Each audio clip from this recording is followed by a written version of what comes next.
الحمد للہ الذی وحدہ وقفا والصلاة والسلام علی من لا نبی بعدہ فاعوذ باللہ السمیع العلیم من الشیطان الرجیم یا ایہا الذین آمنوا اتقوا اللہ وقولوا قولا سدیدا۔ اس وقت ہمارے معاشرے میں خصوصاً ہمارے ملک میں غربت اور افلاس کا بول بالا ہے۔ عموماً اہل اسلام کے اندر دین کی بیزاری اور دین سے دوری کے جو اسباب جانچے گئے ہیں، پرکھے گئے ہیں، ان کے اندر سب سے بڑا سبب معیشت کا ہے۔ کئی لوگ غربت اور افلاس کی وجہ سے دین سے دور ہیں، مسجدوں سے دور ہیں، تعلیم سے دور ہیں، عقیدے کا ان کو علم نہیں، اللہ کی معرفت نہیں۔ لہٰذا ایسے ماحول میں ضرورت ہے کہ ایک دوسرا مسلمان اپنے بھائیوں کا معاون مددگار ثابت ہو، جس سے اس کی معیشت مضبوط ہو، مستحکم ہو اور وہ دین کے قریب ہے۔ معیشت کو مضبوط کرنا، معیشت کے لیے کوشاں ہونا، کوشش کرنا، یہ قابل ممدوح ہے عند اللہ و عند الرسول صلی اللہ علیہ وسلم۔ اس حوالے سے اللہ تبارک و تعالیٰ کا فرمان حدیث قدسی ہے۔ اللہ تعالیٰ فرماتے ہیں انا ثالث الشریکین ما لم یکن احدہما صاحبا۔ جب دو شریک حصے دار کاروبار میں، تجارت میں مسلمان سلسلہ چلاتے ہیں تو تیسرا ان کے ساتھ میں ہوتا ہوں، ما لم یکن احدہما صاحبا، جب تک ان دونوں میں سے اب ایک اپنے دوسرے بھائی کے ساتھ خیانت نہ کرے۔ فَإِذَا خَانَ أَحَدُهُمَا خَرَجْتُ مِن بَيْنِهِمَا أَوْ كَمَا قَالَ علیہ السلام۔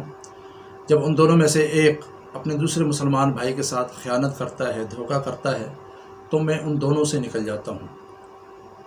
علماء مفسرین، محدثین اس حدیث کی تشریح میں فرماتے ہیں کہ اس کے اندر واضح طور پر اشارہ ہے کہ دو مسلمان مل کر مشارکت کی صورت میں، مضاربت کی صورت میں کوئی کاروبار، تجارت کرتے ہیں تو اس میں اللہ تبارک و تعالی ان کا معاون، مددگار ثابت ہوتے ہیں، بشرطے کہ وہ دین کی پاسداری کریں، اصول اور ضابطوں پر قائم رہیں، جو ان دونوں کے درمیان معاملات طے ہوئے ہیں ان کے اندر کوئی بھی غلط بیانی نہ کرے اور کوئی بھی خیانت نہ کرے۔ تو میرے بھائیو، کتنے ہمارے مسلمان بھائی ہیں جن کے پاس وقت موجود ہے، سرمایہ نہیں، اور کتنے ہمارے بھائی ہیں جن کے پاس سرمایہ ہے، وقت نہیں۔ تو بہتر ہوگا کہ جن کے پاس سرمایہ ہے وہ شرعی اصولوں کی روشنی میں اپنے مسلمان بھائیوں کے ساتھ تعاون کریں، ان کے معاون بنیں اور ان کو سرمایہ دیں اور ان کے وقت سے استفادہ کریں، تاکہ دونوں مل کر مرابح اور منافع کمائیں، اور اس منافع کے اندر قرآن و حدیث کی روشنی میں جس طرح معاملہ طے کیا جاتا ہے اس کو طے کر کے اپنی معیشت کو مستحکم اور مضبوط بنائیں۔ اور اس طرح کرنے سے غربت کے افلاس کا ایک بہت بڑا ذریعہ بھی ہے، اور سب سے بڑا فائدہ یہ ہے کہ وہ مسلمان اگر موحد ہے تو انشاءاللہ الرحمن وہ دین کے قریب ہوگا، دین اس کا مضبوط ہوگا۔ نبی کریم صلی اللہ علیہ وسلم کی ایک اور حدیث ہے، آپ نے ایک صحابی کو مال کے کچھ فضائل بیان فرمائے، مال کے حصول کے حوالے سے۔ الفاظ یہ تھے اذعب لک زعبۃ من المال، کہ میں تمہیں مال کے اس مقام پر بھیج رہا ہوں جہاں پر کافی وافر مال آپ کو ملنے والا ہے۔ اس صحابی کو یہ جملے انتہائی پریشان کرنے لگے، اور آپ کریم صلی اللہ علیہ وسلم نے پریشانی ان کے چہرے مبارک پر محسوس کی، کیونکہ وہ نیک پارسا مہاجر صحابی تھے۔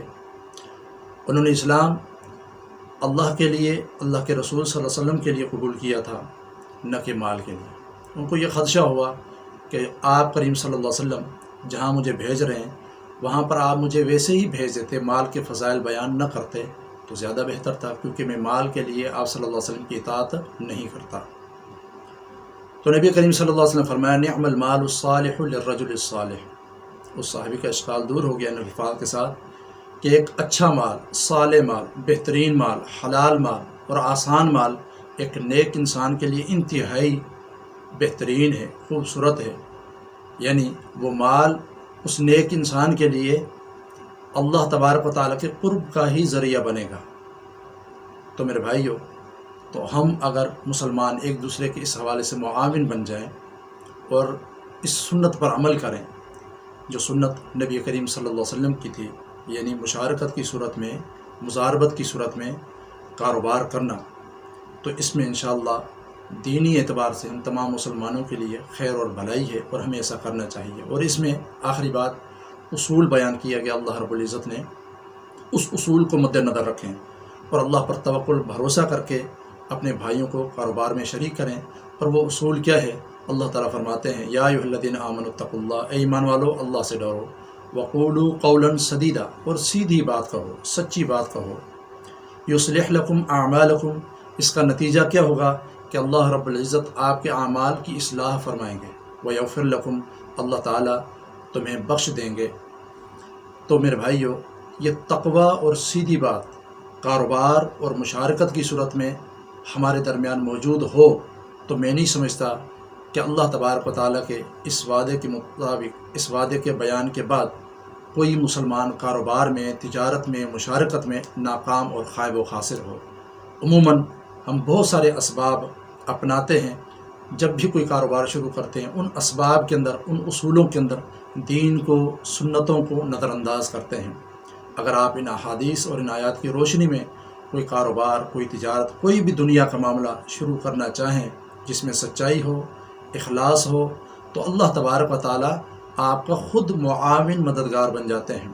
اور فرمایا یصلح لکم اعمالکم، آپ کے کاروبار کے اندر جتنی مشکلاتیں ہوں، جتنی پریشانیاں ہوں، اس کی خود اللہ اصلاح فرماتے ہیں، بشرطے کہ اخلاص ہو، للہیت ہو، سچائی ہو۔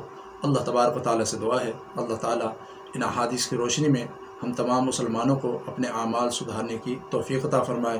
وآخر دعوانا الحمدللہ رب العالمین۔